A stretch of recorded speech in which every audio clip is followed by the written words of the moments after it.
Okay, bear with me for a second because before I start my speech, I want to take our very last class of 2015 selfie. So,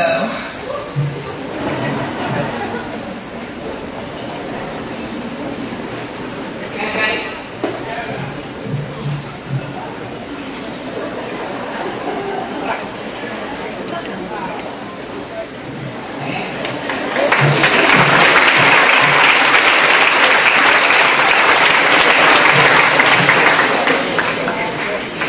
For starters, I'd like to thank a few people.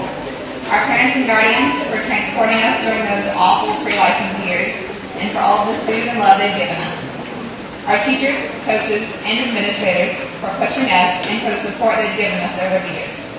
And finally, my class of 2015, because I couldn't ask for everyone to graduate with. We have spent the last 4 years getting to know each other, from crossing the line together to traveling to sectional games and eating Tuscany's at 1 a.m. We have seen each other laugh, cry, and everything in between. We started off freshman year a little leery of each other, with the Crested Mayo rivalry still hanging over us, with the Mayo kids sitting at one end of the lunch table and Crested on the other. By sophomore year, we had a few friends from the other side, but not many. However, this is the year that the barrier finally started breaking down. That was the year of Challenge Day. We all started the day thinking it was going to be some corny, sharing our feelings kind of day, and while it was so much more. When the first few kids walked out that very first day sobbing, I think it made us all a little nervous. I mean, we were still barely friends, but there was no way we were about to cry in front of each other. But when they made us cross the line, our walls came down. We learned that we had a lot more in common than we thought, and from there on, I think we've all seen a side of each other that even some of our parents haven't seen. Our class shares a bond that some will never get to experience. Together we have dealt with loss, ACT tests, and late night study sessions.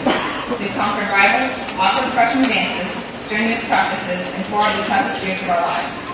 However, life doesn't always turn out quite how we expect. So picture this. We're 7 years old, and it's approximately 2067. It's the day before we retire, and we're laying on our hover beds reminiscing on our lives.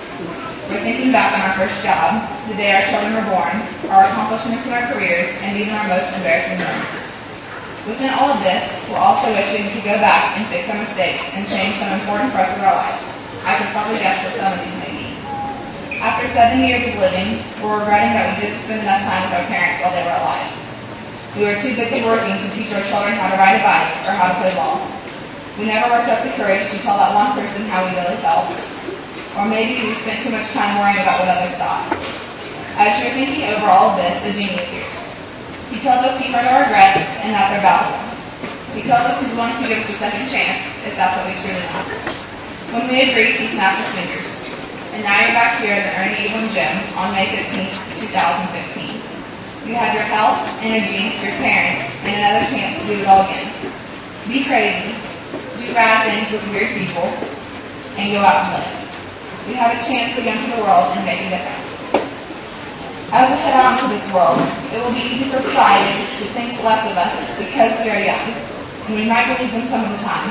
But 1 Timothy chapter 4, verse 12 states, "Don't let anyone look down on you because you are young, but set an example for the believers in speech, in life, in love, in faith, and in purity." So my class of 2015, we may be young, but we will be the ones who change the future. So have a kind heart and go out into the world.